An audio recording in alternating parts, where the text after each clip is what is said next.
বাংলাদেশের সিনেমা প্রেমীদের জন্য আসছে আরও একটি বড় আয়োজন। অনন্য মামুনের নতুন ছবি দরদ। এবার শাকিব খানকে দেখা যাবে এক অন্যরকম চরিত্রে, যেখানে দর্শকরা দেখতে পাবেন রোমান্স, থ্রিলার, প্রতিশোধের এক ভিন্ন স্বাদ। কিন্তু প্রচারণার স্টাইল নিয়ে শুরু হয়েছে মিশ্র প্রতিক্রিয়া। তো চলুন জেনে নেওয়া যাক দরদ সিনেমা নিয়ে সর্বশেষ আপডেট। অনন্য মামুনের নির্মিত সিনেমাগুলো সবসময়ই ভিন্নধর্মী, তবে দরদ সিনেমাটি তৈরি হয়েছে বাংলাদেশ ভারতের যৌথ প্রযোজনায়, যা এই সিনেমার প্রতি দর্শকদের বাড়তি আকর্ষণ সৃষ্টি করেছে। এই সিনেমায় অভিনয় করেছেন বাংলাদেশের সুপারস্টার শাকিব খান ও বলিউডের Glamour girl Sonal Chauhan.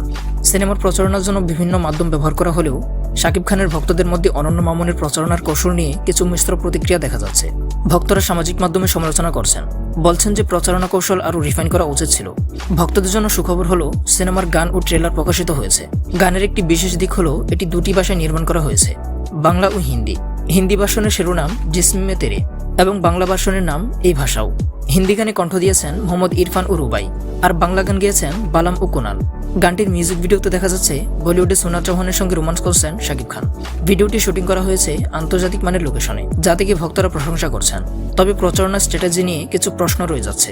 Trailer দেখে জানা যায় দরদ সিনেমায় শাকিবের দুটি অধ্যায় দেখা যাবে। প্রথম অধ্যায়টি এক সাধারণ মানুষের গল্প, যেখানে তিনি স্কুটার চালিয়ে সুখের সংসার করেন স্ত্রীকে নিয়ে।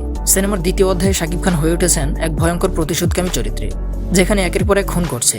আর ট্রেলারে দেখানো দৃশ্য দেখে মনে হচ্ছে এই প্রতিশোধের পেছনে আছে কোনো তীব্র ঘটনা। হয়তো সোনাল চৌহানের সাথে কিছু ঘটে যাওয়ার জেরেই এই ভয়ঙ্কর রূপ ধারণ করছে শাকিব খান। সিনেমাটি বাংলাদেশ ভারতের যৌথ প্রযোজনায় নির্মিত, যার ফলে দুই দেশের জনপ্রিয় শিল্পীদের একত্রে দেখতে পাবে দর্শক। শাকিব খান ও সোনাল চৌহান ছাড়াও অভিনয় করছেন পায়েল সরকার, রাহুল দেব, রাজেশ শর্মা এবং সাফা মারওয়া। টিজার ও ট্রেলারের বিশ্লেষণে বোঝা যায় দরদ একটি সাইকো থ্রিলার সিনেমা। এর বিশেষত্ব হচ্ছে প্রতিশোধের কাহিনীর পেছনে মনস্তাত্ত্বিক দ্বন্দ্ব। দর্শকরা এই ধরনের নতুন গল্পের অপেক্ষায় রয়েছেন, যা তাদের শাকিব খানের নতুন রূপে আবিষ্কার করতে সাহায্য করবে। দরদ সিনেমা কেমন করে প্রশংসা ও সমালোচনার মধ্যে ভারসাম্য রক্ষা করে। আসছে 15 নভেম্বর সিনেমাটি মুক্তি পাচ্ছে। সেই পর্যন্ত অপেক্ষায় থাকুন এবং আমাদের সাথে যুক্ত থাকুন সিনেমার আরও আপডেট পেতে।